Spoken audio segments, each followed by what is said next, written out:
dialogue du chapon et de la poularde. Voltaire.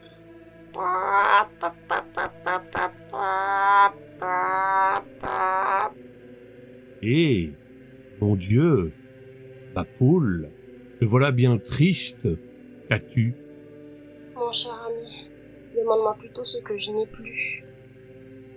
Une maudite servante m'a prise sur ses genoux, m'a plongé une longue aiguille dans le cul, a saisi ma matrice, l'a roulée autour de l'aiguille, l'a arrachée et l'a donnée à manger à son chat. Me voilà incapable de recevoir les faveurs du chantre du jour et de pondre. Hélas, ma bonne, j'ai perdu plus que vous. Ils m'ont fait une opération doublement cruelle. Ni vous, ni moi n'aurons plus de consolation dans ce monde. Ils vous ont fait poularde, et moi, chapon. La seule idée qui adoucit mon état déplorable, c'est que j'entendis ces jours passés, près de mon poulailler, résonner 2 abbés italiens à qui on avait fait le même outrage, afin qu'ils pussent chanter devant le pape avec une voix plus claire. Ils disaient que les hommes avaient commencé par circoncire leurs semblables et qu'ils finissaient par les châtrer. Ils maudissaient la destinée et le genre humain. Quoi? C'est donc pour que nous ayons une voix plus claire qu'on nous a privés de la plus belle partie de nous-mêmes? Hélas, ma pauvre poularde, c'est pour nous engraisser et pour nous rendre la chair plus délicate. Eh bien, quand nous serons plus gras, le seront-ils davantage? Oui, car ils prétendent nous manger. Nous manger? Ah, les monstres! C'est leur coutume. Ils nous mettent en prison pendant quelques jours, nous font avaler une pâtée dont ils ont le secret, nous crèvent les yeux pour que nous n'ayons point de distraction. Enfin, le jour de la fête étant venu, ils nous arrachent les plumes, nous coupent la gorge et nous font rôtir. On nous apporte devant eux dans une large pièce d'argent. Chacun dit de nous ce qu'il pense. On fait notre oraison funèbre. L'un dit que nous sentons la noisette. L'autre vante notre chair succulente.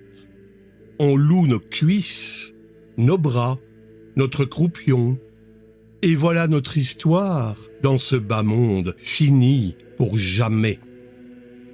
Quels abominables coquins! Je suis prête à m'évanouir. Quoi? On m'arrachera les yeux?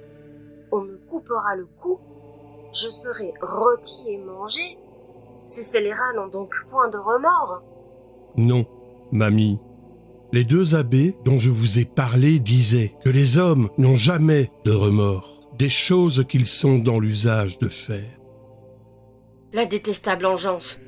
Je parie qu'en nous dévorant, ils se mettent encore à rire et à faire des contes plaisants, comme si de rien n'était. Vous l'avez deviné.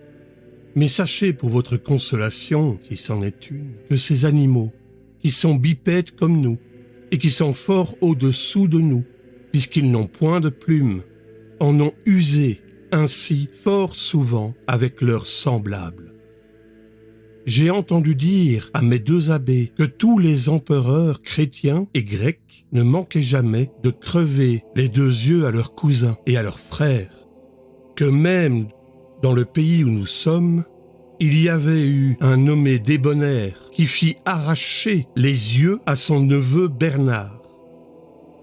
Mais pour ce qui est de rôtir des hommes, rien n'a été plus commun parmi cette espèce.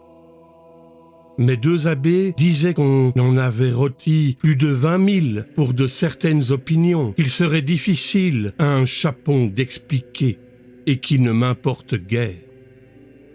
C'était apparemment pour les manger qu'on les rôtissait. Je n'oserais pas l'assurer, mais je me souviens bien d'avoir entendu clairement qu'il y a bien des pays, et entre autres celui des Juifs, où les hommes se sont quelquefois mangés les uns les autres. Passe pour cela. Il est juste qu'une espèce si perverse se dévore elle-même et que la terre soit purgée de cette race. Mais moi, qui suis paisible Moi qui n'ai jamais fait de mal, moi qui ai même nourri ces monstres en leur donnant mes œufs, être châtré, aveuglé, décollé et rôti, nous traite-t-on ainsi dans le reste du monde ?